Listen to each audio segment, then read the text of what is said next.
নমস্কার, কেমন আছেন সবাই? রামানন্দ রান্নাঘরে সবাইকে স্বাগত। আজকের রেসিপি হচ্ছে সর্ষে বাটা দিয়ে কাঁকরোল। সেই কারণে দেখুন, কাঁকরোল এখানে কেটে নিয়েছি আমি। একটা কাঁকরোলকে 4 পিস করেছি। আর এখানে নুন, হলুদ, তেল, এখানে আপনার রিফাইন তেল বা সর্ষে তেল দুটো ব্যবহার করতে পারেন, কালো জিরে, আর এখানে রয়েছে সর্ষে আর লঙ্কা বাটা। চলুন এবার হচ্ছে গ্যাসটাকে জ্বালিয়ে নেব। দেখতেই পাচ্ছেন গ্যাসটা জ্বালিয়ে কড়াটা আমি গরম করে নিয়েছি। এবার দিয়ে দেবো হচ্ছে তেল। বেশি করে তেল দিয়ে দিলাম। প্রথমে কাঁকরোলগুলোকে ভেজে নেব।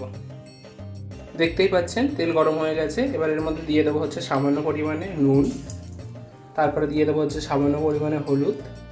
তারপর হচ্ছে এবার কাঁকরোলগুলোকে ছাড়বো এবার একে একে।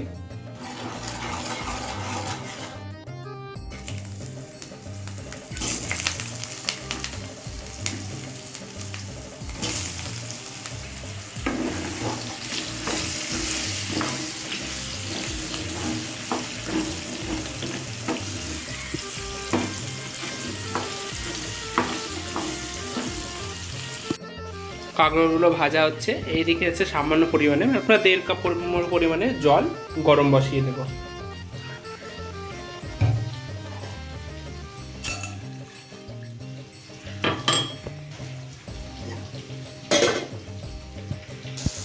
দেখতেই পাচ্ছেন কাঁকরোলগুলো ভাজা হয়ে গেছে। এবার কাঁকরোলগুলোকে তুলে নেব তেল ছেঁকে। কাঁকরোলগুলোকে তুলে নিয়েছি ভেজে। এবার হচ্ছে ওই তেলে দিয়ে দেবো হচ্ছে কালো জিরে।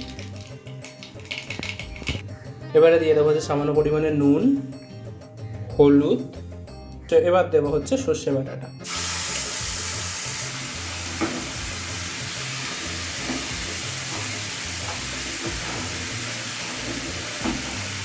তেলের মধ্যে সর্ষেটা দিয়ে হালকা কাছে ভেজে নিয়েছি। দেখতেই পাচ্ছেন তেল ছেড়ে দিয়েছে সর্ষে থেকে। এবার হচ্ছে দিয়ে দেবো হচ্ছে কাঁকরোলগুলো।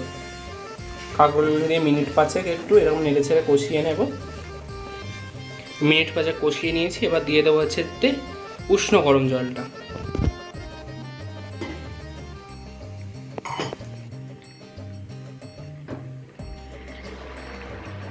আর সর্ষেটা ভাজার সময় খেয়াল রাখবেন যে বেশি সময় ধরে ভাজবেন না, তাহলে ভাজলেই হবে বেশি সময় ধরে ভাজলে তেতো হয়ে যাবে সর্ষেটা। সেই কারণে একটু সামান্য আঁচটা সামান্য রেখে একটু যত তাড়াতাড়ি পারবেন কষাতে শুরু করবেন। কারণ হচ্ছে সর্ষে যদি বেশি সময় ভাজা হয় তাহলে সেক্ষেত্রে সর্ষেটা তেতো হয়ে যায়, তিতকুটে ভাব চলে আসে।